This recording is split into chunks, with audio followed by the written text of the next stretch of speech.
नमस्कार मित्रों, अभी हम लोग शून्य शिखर हिमालय पहाड़ पर हैं। माफ़ कीजिएगा, हम लोग रजाई ओढ़े हुए हैं। बहुत ठंड पड़ रही है यहाँ, बर्फ़ भी गिर रहा है, बारिश भी हो रही है, बहुत कष्ट है। फिर भी यहाँ से हम आप लोगों को बता रहे हैं कि शून्य शिखर की क्या महिमा है। अभी मैं परिचय कराता हूँ मैं परिचय। यहाँ जो हमारे साथ हैं सोए हुए हैं रजाई ओढ़ करके। सबसे पहले हमारे डॉक्टर साहब सुनील सुमन जी, इनको तो आप लोग जानते ही होइएगा। इनके बाद है इनके भाई हैं रेलवे में जूनियर इंजीनियर अरुण जी, जो अम्बाला कैंट रेलवे स्टेशन पर इनका पोस्टिंग है। इनके ठीक बगल में डॉक्टर मुकेश जी, जो बेगूसराय में फेमस डॉक्टर हैं फिजियोथेरेपी का। ये भी आपको नज़र आ रहे हैं, गर्दन पर हाथ रखे हुए हैं और आपको टाटा बाय बाय कर रहे हैं। ठंड से तो इनका हालत ख़राब है, फिर भी टाटा बाय बाय कर रहे हैं। डॉक्टर साहब से ज़रा सुनिए शून्य शिखर की क्या महिमा है।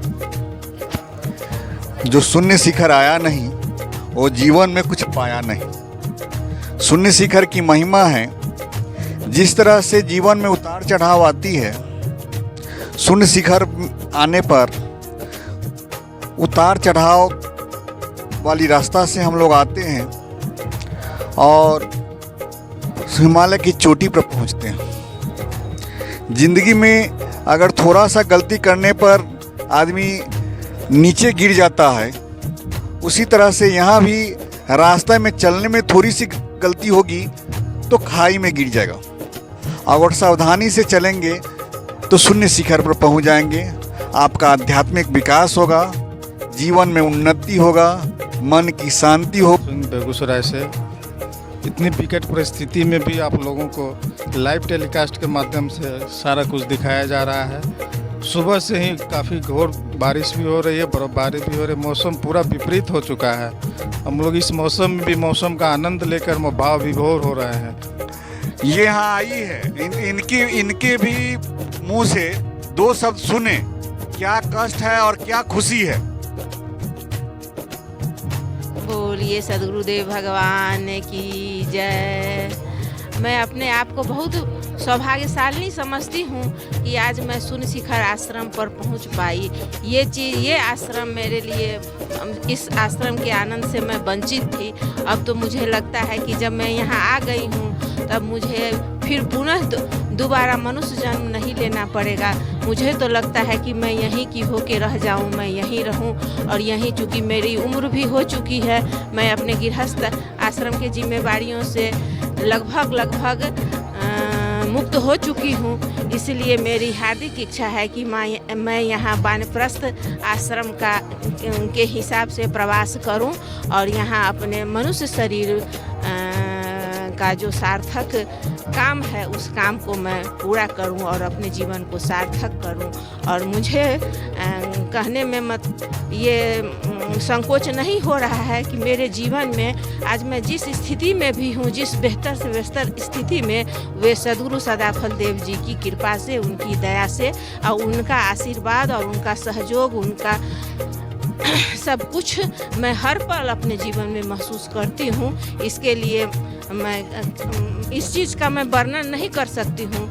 हम बहुत गौरवान्वित महसूस कर रहे हैं कि यह हिमालय की 15 में शून्य शिखर आश्रम में सदगुरु की कृपा से हम लोग आकर के सदगुरु के स्वरवेद रचित स्थान का दर्शन किए हैं और सत्संग का लाभ उठा रहे हैं।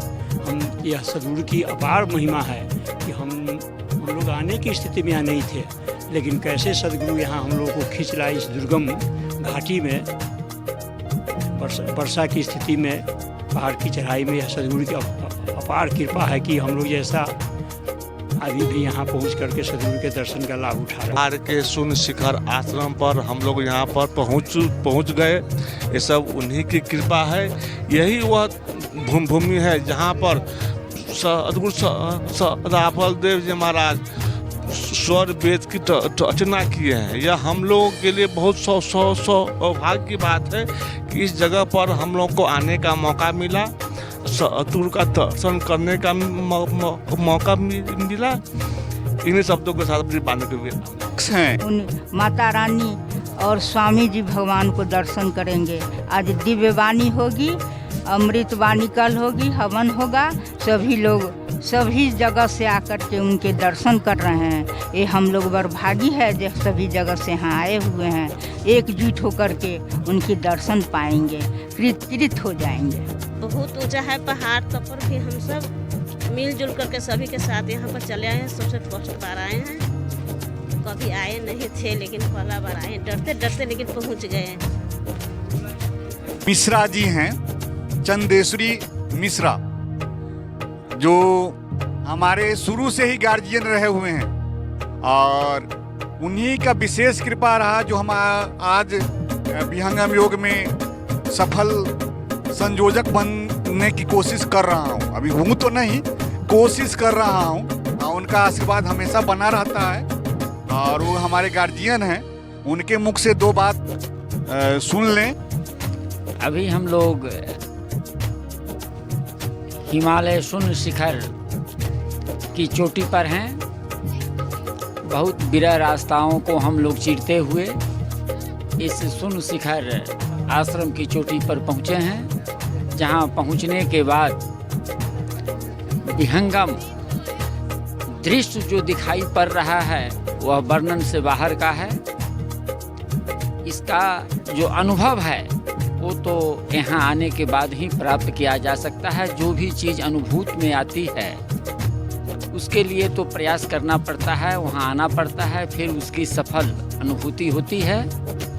और मुझे तो अपार खुशी हो रही है कि मेरे साथ मेरे विहंगम योग के सभी साथी आज स्वामी जी की छत्र छाया में उस ऊंची शिखर पर है, जहां पर विश्व को अद्वितीय सदग्रंथ हमारे स्वामी जी इसी कंदरा में बैठ करके, हिमालय की कंदरा में बैठ करके रचित, जिसकी रचना किए थे स्वरवेद, आज हम लोग उस कंदरा का दर्शन कर रहे हैं।